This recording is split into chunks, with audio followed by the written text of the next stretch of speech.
if you want to hear more of the training sessions. So it's number 6. It's the last in our series of training sessions with our friends at the IVPN, Essential Skills for Effective Researchers. And this evening, thank you very much for joining us, everybody.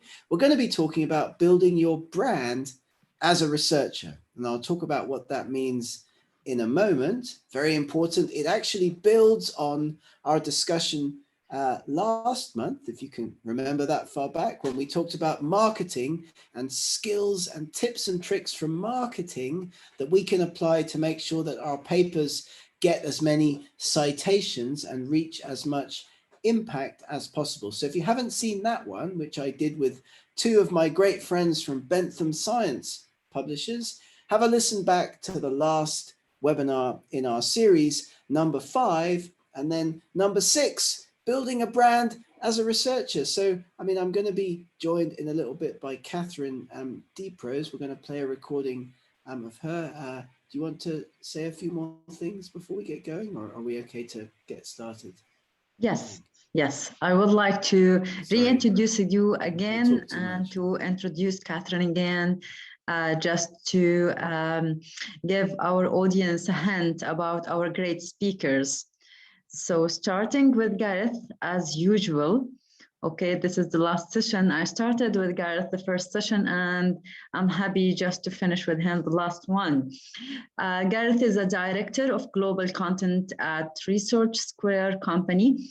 He's a profiling scientist and author, and has published more than 300 articles in peer-reviewed journals in the last 20 years, including Nature, Science, and Proceeding with the National Academy, and more other high-profile outlets.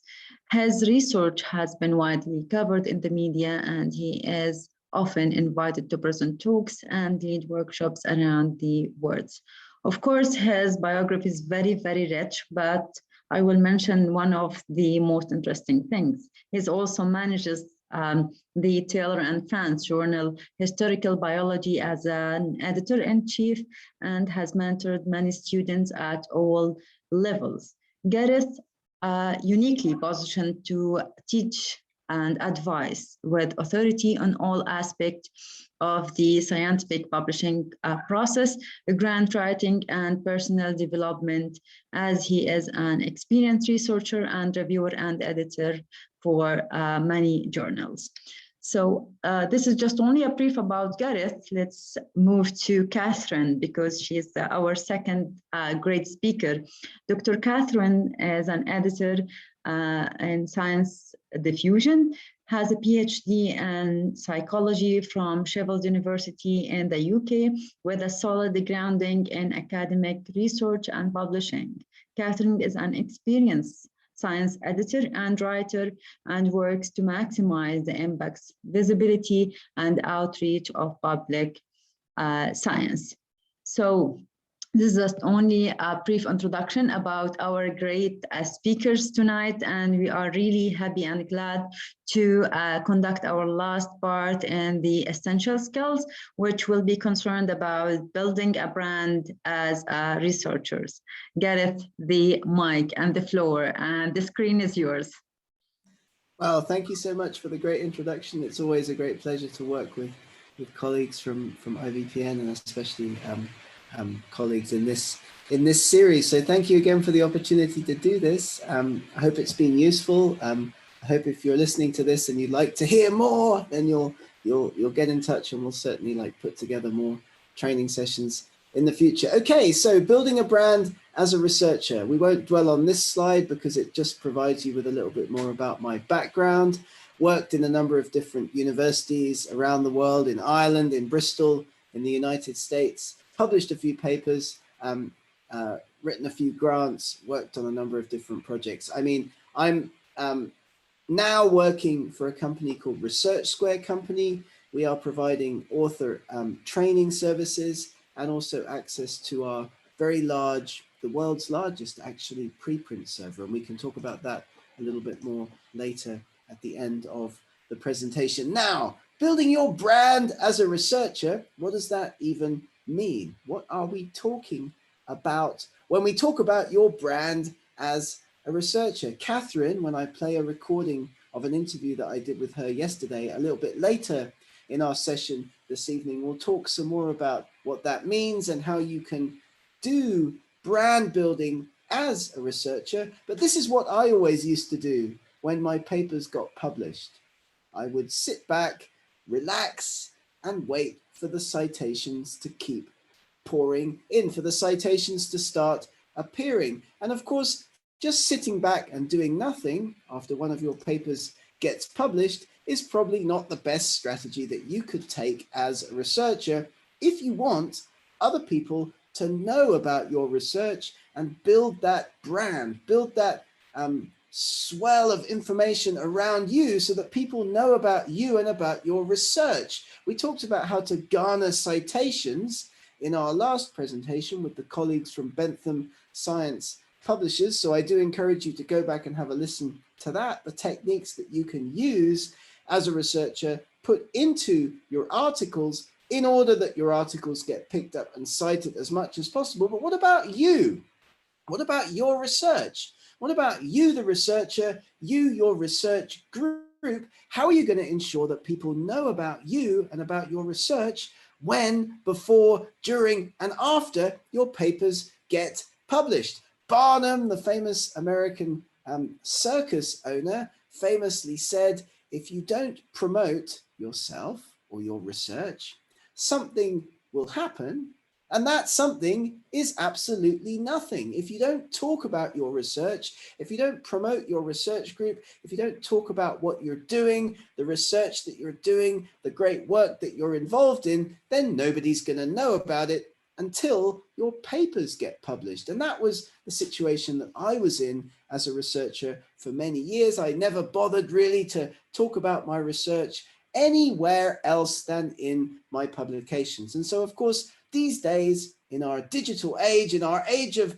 fantastic social media and all the other things that you can do to make sure that people know about your research, this is not the best strategy. Branding actually does work. There are a number of things that you can do. There are a number of steps that you can take to ensure that people know about your research. So what do we mean by academic branding? We're talking here about your profile as a researcher, making sure that people know about that and know about you and know about your research, as well as your positioning. So when it comes to apply for a job, when it comes to give a talk at a conference, people around you, people in your research area will know about your research. They'll know about your research brand. And so this presentation, sadly, the last in our series with the IVPN network, this Effective Skills for Researchers training series, is about how you can maximize your brand as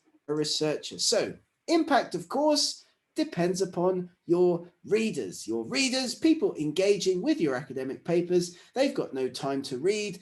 They want to read papers as fast as possible. They'll get frustrated if they struggle understanding your articles, and most articles for your readers will not be essential reading. Of course they won't. When was the last time you read all the way through an academic paper? So we recommend that you do apply simple writing techniques, keeping your writing simple and effective, and we'll build that into our brand. We'll build that into our reputation as people doing great research that other people should want to know about around the world. And of course, it's also extremely important to always keep in mind that most of your readers will not be native English speakers. Building a brand, developing your profile as a researcher means getting yourself into that smaller subgroup of published articles from the many that get published every week, 30,000 or something like that in healthcare and medical sciences, more than 2 million published every year, of course. How you can get yourself into that smaller group of researchers that people know about, that people want to learn more about, developing that brand, developing that profile as a researcher. So perceptions of impact on publication when writing and publishing are very important. Authors tend to experience quite different things than other researchers, than editors, for example, when they go ahead and put their papers together. Authors tend to want to ensure, generally speaking, that their paper gets read by other people. Of course they do. They want to make sure that their paper gets cited. Of course they do. They want to make sure that their research has societal impact outside academia. Whereas editors, journal editors, people like me who are managing those journals in which we want to get our papers published, tend to really only have interest in whether or not papers get read by other researchers, whether or not papers get cited. So perceptions of impact, what you want from a published paper, quite different really from what a journal editor wants to see. We can use this difference to help us build up our brand as we put our articles together. And what's the most important thing to think about when writing and publishing a paper, when putting an article together that you want people to remember, that you'll want people to use in the future? Of course, it's your message. I always say in these presentations, maybe you've heard me say it before, I'm going to say it again, when you sit down to write a paper, very important to have in your mind 3 things before you start to write. Your message. What is it that you want people to take away from reading that paper?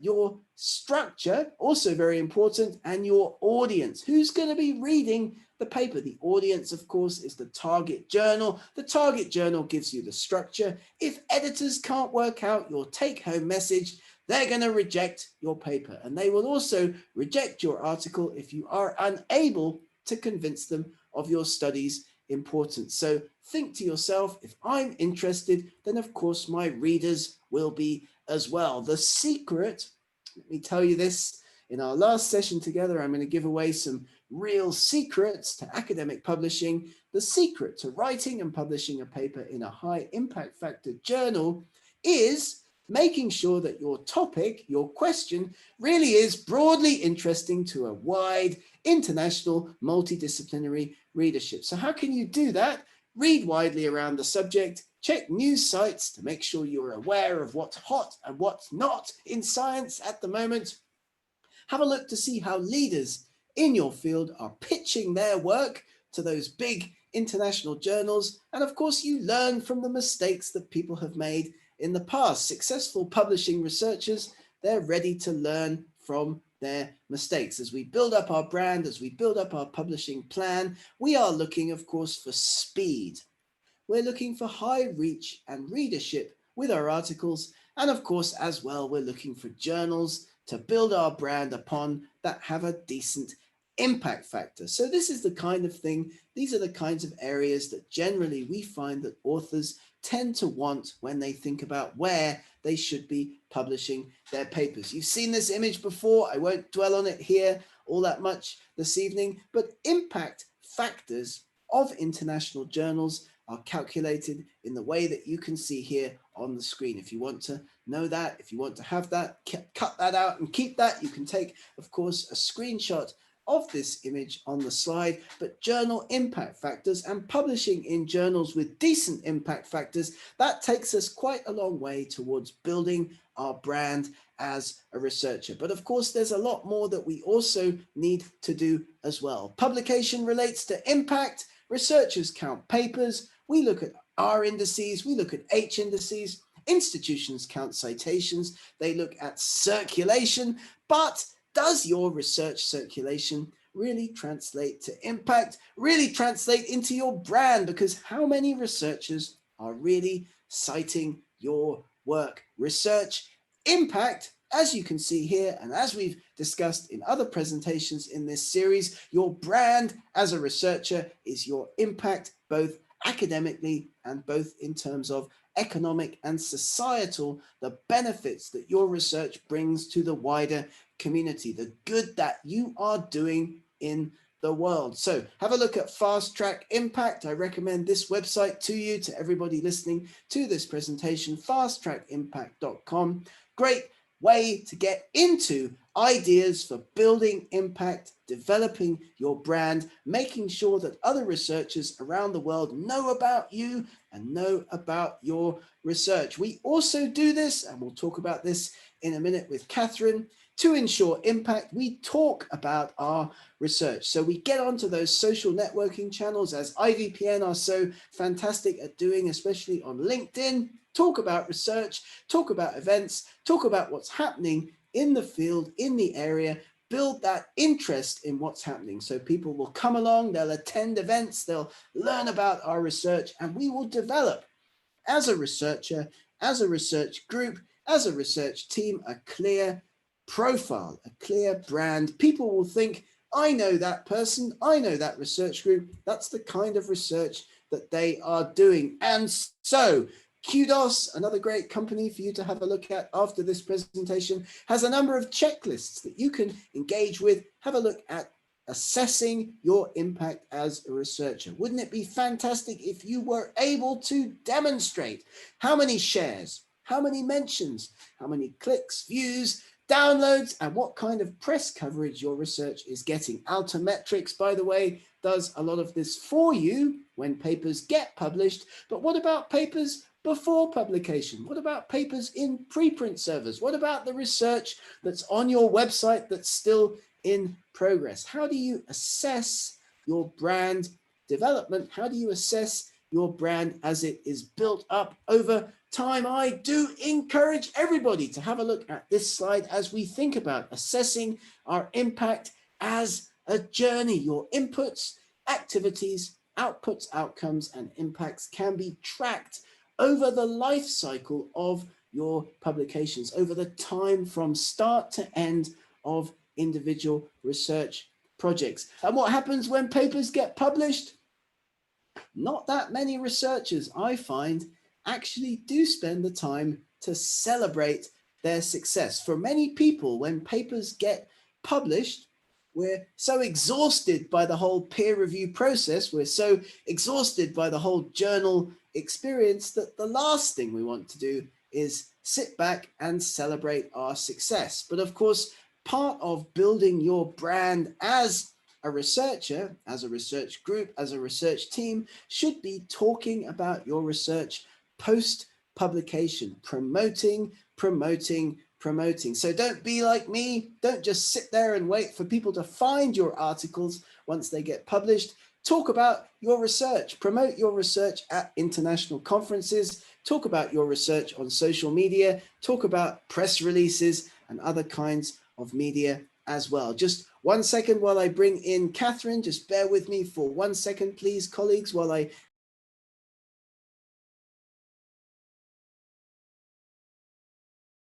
Gareth, you are muted.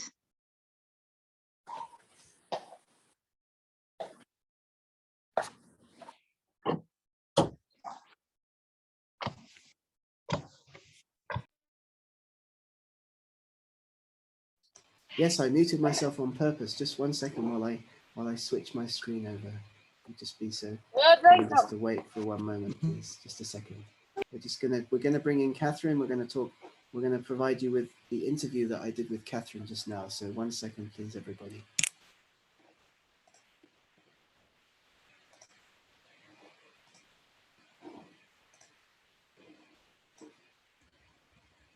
All right, great. Well, today we're lucky enough to be joined by Catherine Deeprose, who's an editor-in-chief, I think, actually, at Science Diffusion, which is a UK-based organization that I've worked with a lot over the last few years, dedicated to helping researchers increase their impact. Hi, Catherine. I wonder if you'd be so kind as to introduce yourself to our audience and tell us a little bit about your career and current work. That's great. Thank you, Gareth. Yes, so as you say, I'm an editor at Science Diffusion, a UK-based organisation dedicated to increasing the visibility and accessibility of scientific findings in the scientific community and beyond. Before this, I worked as a psychologist in academia, so at Sheffield University, Oxford University and Plymouth University, in a variety of research and teaching roles. I also spent 3 years working in industry as a science writer in the pharmaceutical industry in an organisation called Cognitive Drug Research.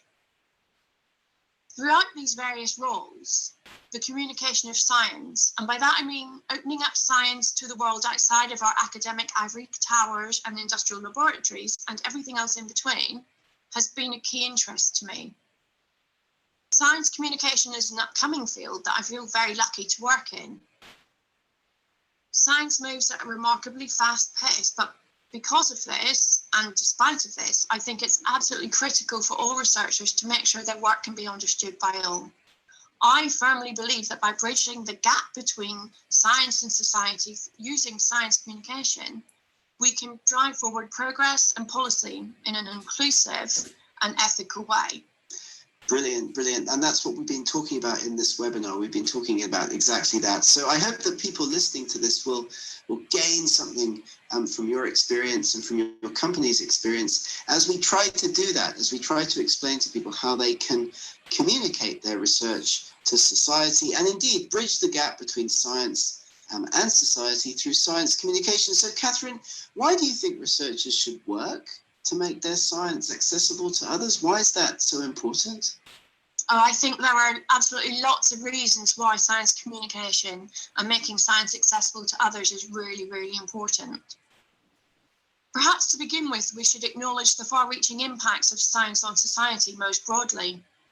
From the food that we eat to the specifications of the cars that we drive, to the medical treatments available to us and how we even decide what political party to vote for.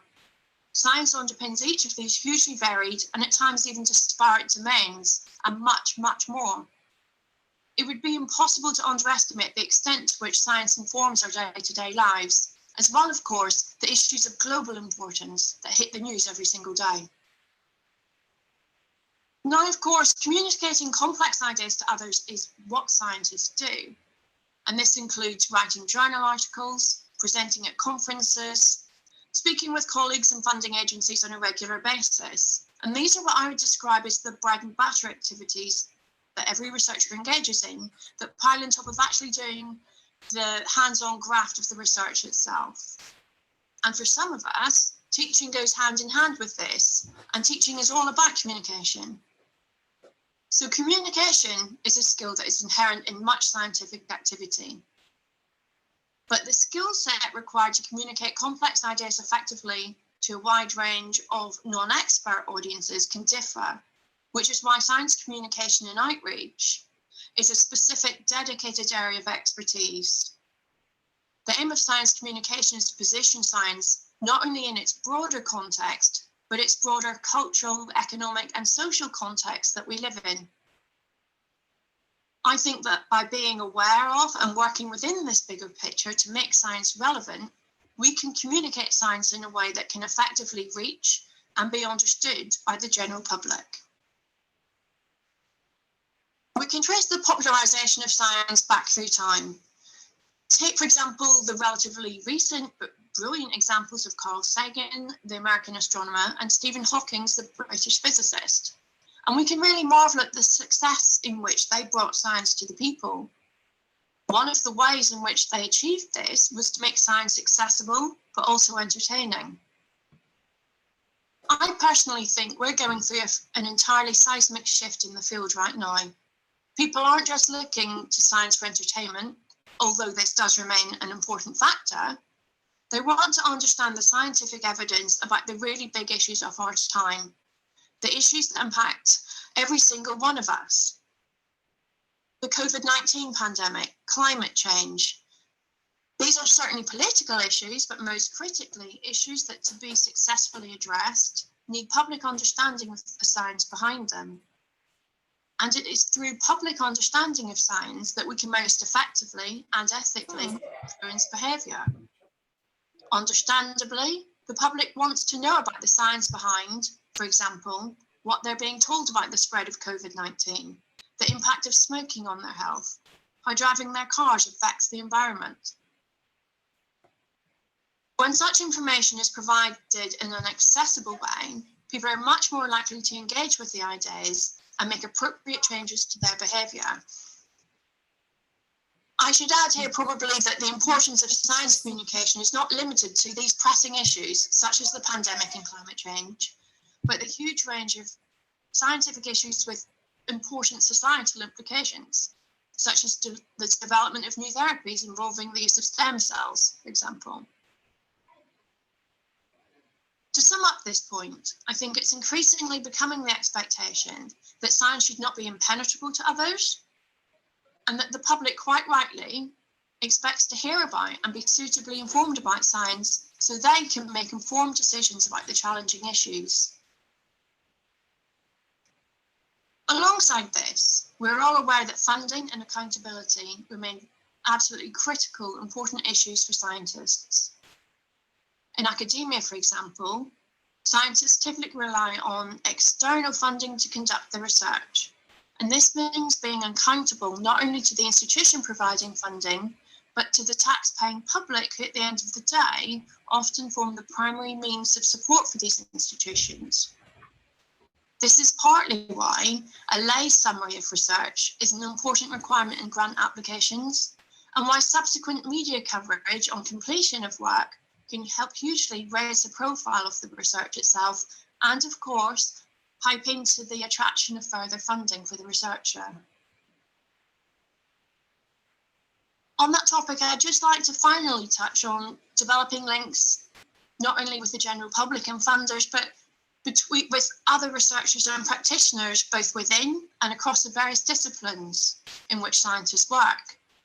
And I'd like to point to the importance of science communication in achieving that.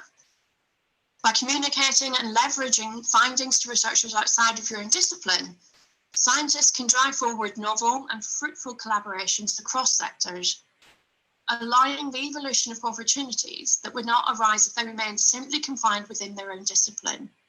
Fantastic. I love the stuff about fruitful collaborations across sectors and helping people to reach out to other people and communicate their brand. And I know that you're going to talk in a minute about how Science Diffusion can help with that, some of the products and services that Science Diffusion has to offer. But let me just ask you quickly, what do you understand to be a researcher's brand?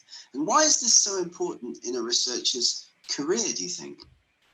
Okay, Gareth, so by researcher branding, I think about how researchers can present a consistent and a coherent message with people in their field and of course beyond to a wider public audience. And for me, this is all about creating impact and maximising research and reach. And this broadly covers the art and craft of science communication in informing, educating and inspiring others. Developing an effective researcher brand requires specific strategies for engagement. It's not something that will accumulate naturally for the vast majority of researchers. And the relevance and the importance of this apply across scientific disciplines and sectors, and also regardless of where a researcher is in their career. So whether you are a young up-and-coming researcher looking for your first grants and faculty positions, or whether you're a much better, well-known academic already with an established voice in the field, it's still really important to present a clear and consistent message about your research and to ensure the key messages are conveyed to the target audiences. And these target audiences are the people that you want to know about your vital work. And this is where science communication comes in. Yeah, when I was full-time researcher, I never really even thought about this kind of stuff. So I think it's really, really useful and really informative for the people, for our colleagues listening to this presentation to learn about this, because most researchers don't think really about science communication, I would say. So let's build on that just with our next question. With this in mind, what sorts of strategies for engagement are you going to recommend to our audience today? I think to answer that really, Gareth, people need to think about what it is that they want to communicate, who they want to communicate it to, and finally the channels that they should use to communicate it. So in terms of what it is to be communicated, each researcher already knows what their research is about, why they do it and why it's important.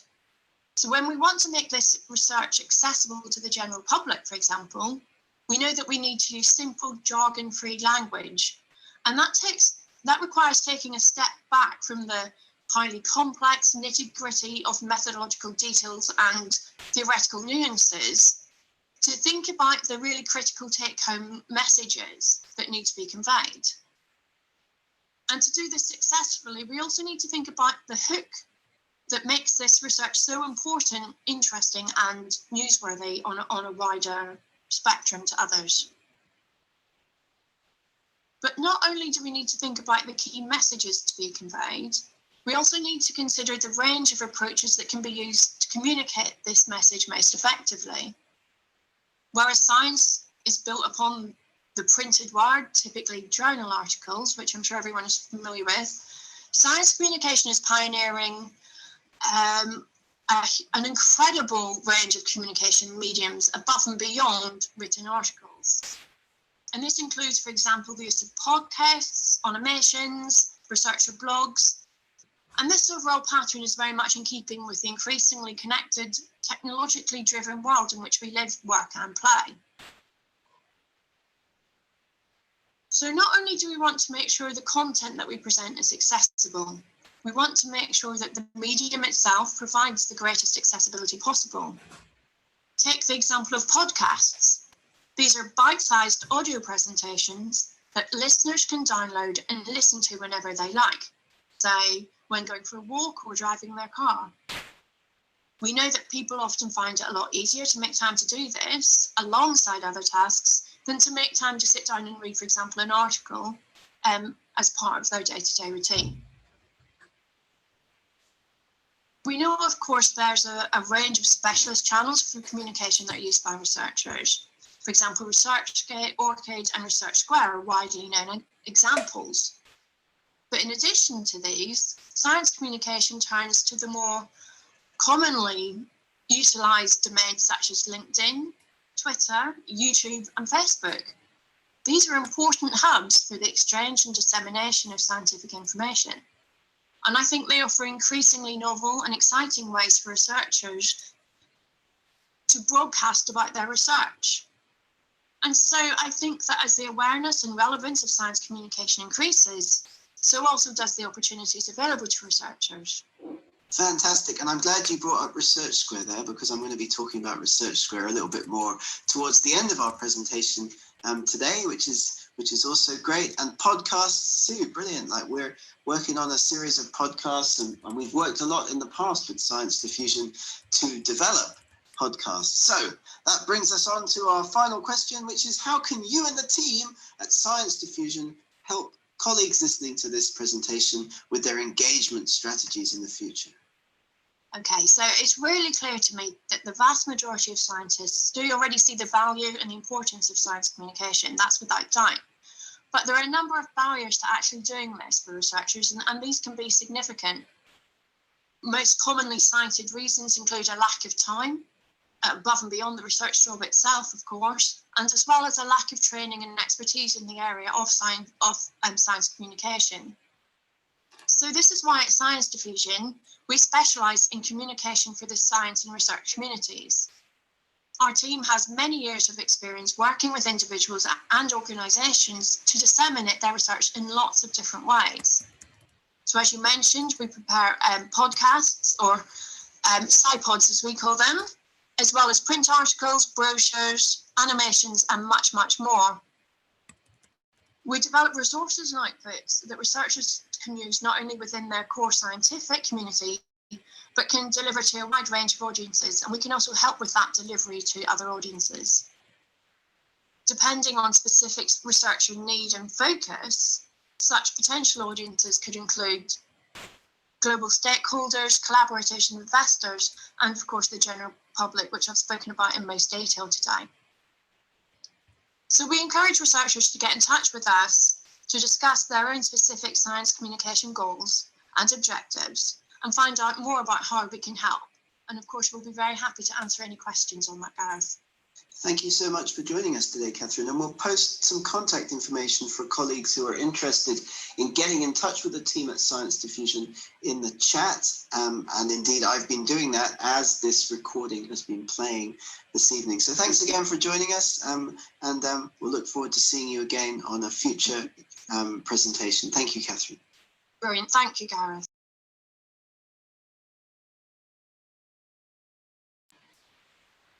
All right, great. I hope that everybody enjoyed that short recording and that everything is making sense. Let me turn my video back on. I turn my video off during that so as not to distract everybody from Catherine. I hope that was useful. I posted the links to Catherine's company, sciencediffusion.com, in the chat box. I also provided you with a link to Scientia Global, which is the podcasting platform, which is absolutely fantastic. Let me recommend that to everybody who's interested, because creating an audio podcast of your research and having that disseminated on multiple podcasting platforms really could be a great way to get your research known about and get your research in front of lots and lots of people in the future. I'm sorry about this. My presentation has clipped all the way back to the beginning. I hope you don't mind if I just jump through to where we were, and I hope that everybody can still see my screen and that everything is okay. So we need to promote our research, as Catherine was talking about, and what is one of the best ways to reach and increase the reach on citations of your research articles is, of course, to collaborate. Collaborate, talk to people, and make sure that your research is known about. In most fields, collaboration is, of course, significantly associated with higher citation impact. Maybe you're aware of Altimetrics. I'll just quickly talk about a few tools that we use in the publishing industry to give us metrics of impact. Maybe you've seen these little colored wheels on different papers that you've published in the past. Altimetrics give you a tracking of your article as it appears in different social networking sites. So the numbers and the colors, as you can see here, correspond to news outlets, blogs, tweets, Facebook pages, Reddit links, and video uploads of this particular paper about SARS-CoV-2 that was published in March 2020. So we have ways of assessing our impact much more immediately than just the impact factor of journals. Altimetrics, for example, looks at public policy documents. It tracks across the mainstream media. It looks at social media. It looks at Wikipedia. It looks at citations on Scopus, and it builds into the Open Syllabus project, collecting information from more than 4,000 institutions around the world. So Altimetrics is one way that you can track your impact. Another way, of course, as Catherine was talking about, is to be on those academic social networking sites. My personal favorite is ResearchGate. In addition to LinkedIn, put up a profile here, make sure you build that brand, make sure people know about you on sites like LinkedIn. You'll be much easier and much more able to understand the impact of your research, what the difference is that your research is making to society if you're able to track some of these changes, some of these variants, some of the things that are happening with your research. So what societal challenge are you addressing with your paper? What is the direct, immediate result associated with your research? What's the intended impact, those achieved societal goals? What's the medium term and what's the long-term outcomes of your research? Google Scholar is another great place to put your research out, to build a profile. Here you can see my Google Scholar page. Haven't updated it for quite some time, but nevertheless, you should have these kinds of sites. You should have an ORCID ID so that it's easier for you to be able to promote yourself to other people. Get your impact out there. Make sure that other people know about what you're doing and what you are putting out there into the wider world. And just to finish this presentation this evening by saying, of course, that funding is a public endeavor. We get funding from governments, from people, from taxpayers. We pass that funding on into our research. So really, as Catherine was saying in her presentation, it's our duty to provide public understanding of science. So I do encourage everybody listening to this presentation to have a think about how you can monitor and how you can measure your impact in the future as you build your brand as a researcher. So thanks to everybody for listening to this presentation this evening. And with that, I will hand back over to the hosts in order that I can hopefully try to answer any questions that anybody may have on the basis of what we've been talking about this evening. So thank you so much for listening. Thank you for your attention. And let me hand back and say thank you for the opportunity for having the chance to do this. Like number 6 in our training series of presentations for our friends and colleagues at the IVPN network. Thank you again. Thank you, Gareth. Thank you, Catherine, for this fruitful informations. And it was really a special workshop talking about the branding and how to build your name as a researcher. Personally, I do believe in all of that.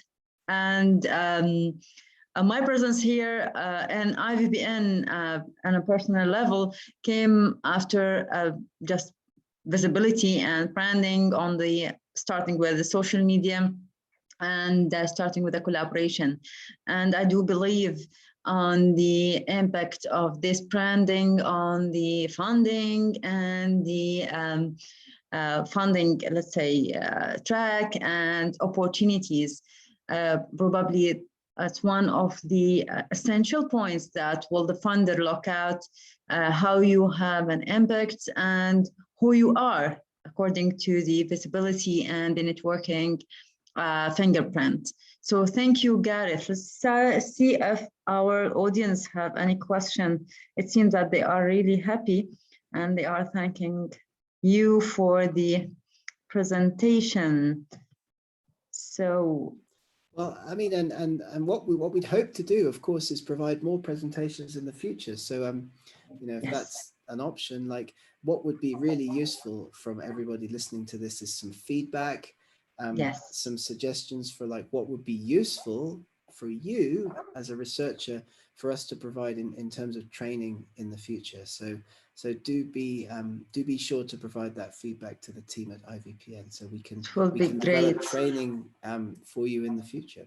Very nice. Thank you, Gareth. So Dr. Gareth is offering us for another more and more workshops and webinars. If you are interested to hear any special subjects, you can recommend and type the subject in the chat just to see if we are short of, and we can discuss that with Dr. Gareth. I believe that we tried to cover the essential points regarding the research and how to start the cycle of the research, starting from the idea and building up the research through our parts and the essential skills. But probably we could go more advanced in our next session. Let's discuss that, Gareth. How could we promote and go further and further in the, let's say, in the level of the research? So I believe that our audience are so happy with the I'm not sure if either they're asleep or they just don't have, I mean, no questions is either a good sign or a very bad sign. I don't know. Let's say optimistic. I believe that's the good sign. They are really happy with they have okay. We have interest in NCD research, evidence synthesis, and the prediction of patterns. Okay, we can try to put something together on that. Yes, I believe this is a nice one. Yeah, so thank you for all the kind comments, everybody, as well. Like, and then will the recording be available? Everyone will be able to listen back to the recording. Certificates will be available and everything like that, right? Yes. Within the coming 2 weeks, we will provide the certificates and we will upload the record and on the IVPN library, inshallah, within the coming 2 weeks. We are not asleep. So Amani just confirmed that they are awake and they are happy with the workshops. I shared a link there to our digital editing service, which is fantastic. You can get your papers edited for free in just 10 minutes. If you have a look at that link that I put into the chat there.